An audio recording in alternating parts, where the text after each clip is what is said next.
வணக்கம் நண்பா, நீங்கள் பார்த்து கொண்டிருப்பது சக்திதாசன் உலகம் சேனல். என்னோட பெயர் சக்திதாசன்.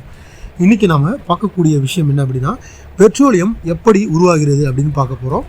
பல மில்லியன் ஆண்டுகளுக்கு முன் கடலடியில் புதைந்த தாவரங்கள் மற்றும் உயிரினங்கள் காலப்போக்கில் கடும் வெப்பம் மற்றும் அழுத்தத்தால் கச்சா எண்ணெயாக மாறின.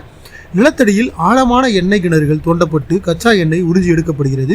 சுத்திகரிப்பு நிலையங்களில் கச்சா எண்ணெய் 320 டிகிரி செல்சியஸிலிருந்து 40 டிகிரி செல்சியஸ் வரைக்கும் வெப்பநிலையில் கொதிக்க வைப்பார்கள்.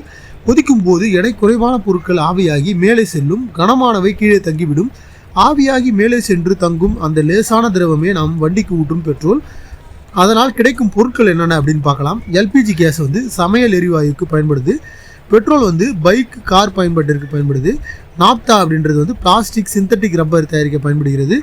பாரபின் அப்படின்றது அழகு சாதன பொருட்களுக்கும் விமான இயந்திரங்களுக்கும் பயன்படுது.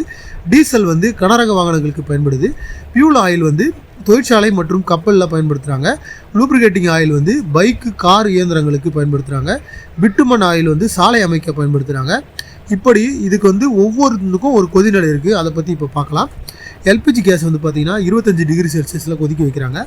பெட்ரோல் 25 டிகிரிலேருந்து 60 டிகிரி செல்சியஸ் வரைக்கும். நாப்தா 60 டிகிரிலேருந்து 180 டிகிரி செல்சியஸ் வரைக்கும். பாரமின் 180லேருந்து 220 டிகிரி செல்சியஸ் வரைக்கும்.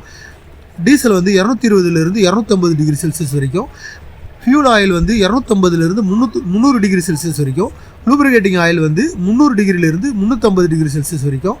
பிட்டுமன் குறைவாக, அதாவது குறைஞ்சபட்சம் 350 டிகிரி செல்சியஸ் வரைக்கும். நாம் தினசரி பயன்படுத்தும் பெட்ரோல் உருவாக பல மில்லியன் ஆண்டுகளாகிறது. ஆனால் நாம் சில நிமிடங்களில் பயன்படுத்தி விடுகிறோம். அதனால் பெட்ரோலை சிக்கனமாக பயன்படுத்தி மாற்று எரிபொருட்களை பயன்படுத்துவது மிகவும் அவசியமாகும். இந்த பதிவு பிடிச்சிருந்தால் லைக் பண்ணுங்கள், ஷேர் பண்ணுங்கள், உங்கள் நண்பர்களுக்கும் சொல்லுங்கள். அடுத்து ஒரு நல்ல பதிவில் உங்களை சந்திக்கிறேன். வாழ்க வளமுடன். தமிழ் என்று சொல்லடா, தலை நிமிர்ந்து நில்லடா. மகிழ்ச்சி.